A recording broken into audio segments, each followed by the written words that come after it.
nan malam Jafar ya ce duk Qur'ani bai ga inda Allah ya ce a so manzan Allah ba, ya ce amma Qur'ani cike yake da faɗin Allah akan aiwa manzan Allah da'a.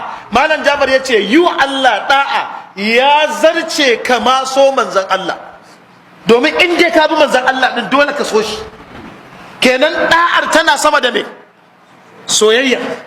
Ina ba ta fahimci wannan. Duk matar da take bin ka sau da kafa duk abin da kake bukata ta nema, ana jin daɗi a rai ko babu jin daɗi? Akwai soyayya a ciki ko babu soyayya a ciki?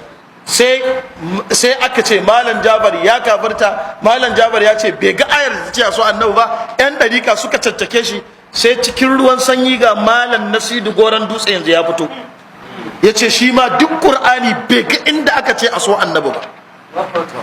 Sai mu ga yan ɗarika yaya za su yanka shi, ko za su fitar da shi daga tijjaniya?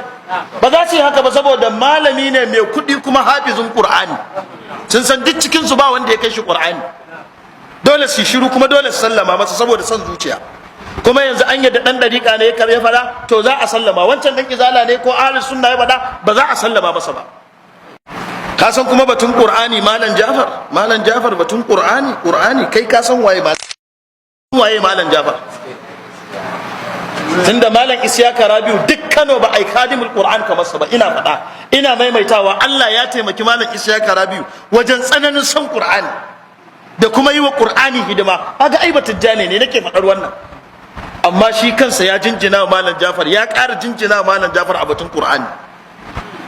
Sai malam Nasiru Goron Dutse ya ce kai din nan, kai in ka bi manzon Allah, Allah zai so ka. Sai ya gaya maka a Qur'ani yana son manzo Allah.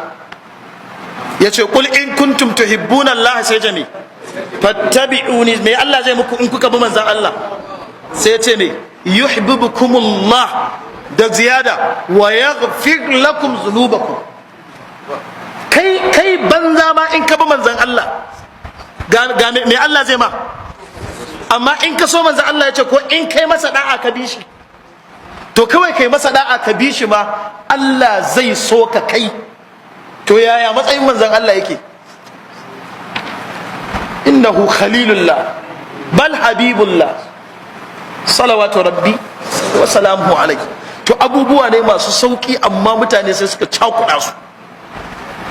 Yanzu da yake ni ne na faɗa, wani ya zage ni, na ce bai kamata a yi maulidin zagaye ba, bai kamata haɗuwar 'yan mata da maza ba, bai kamata rawar 'yan mata da shigar 'yan mata tsirara a maulidi ba, sai aka zagen. Amma ga shi nan malaman ɗariƙa manya sun ce abinda na faɗa ɗin nan bai dace ba, amma su kuma ba za a iya zagin su ba, saboda me? Malaman ɗariƙar ne. Dan Allah akwai insafi? An shirya a fahimci addini? To addini ba na gidanmu bane, ba na gidanku bane ba.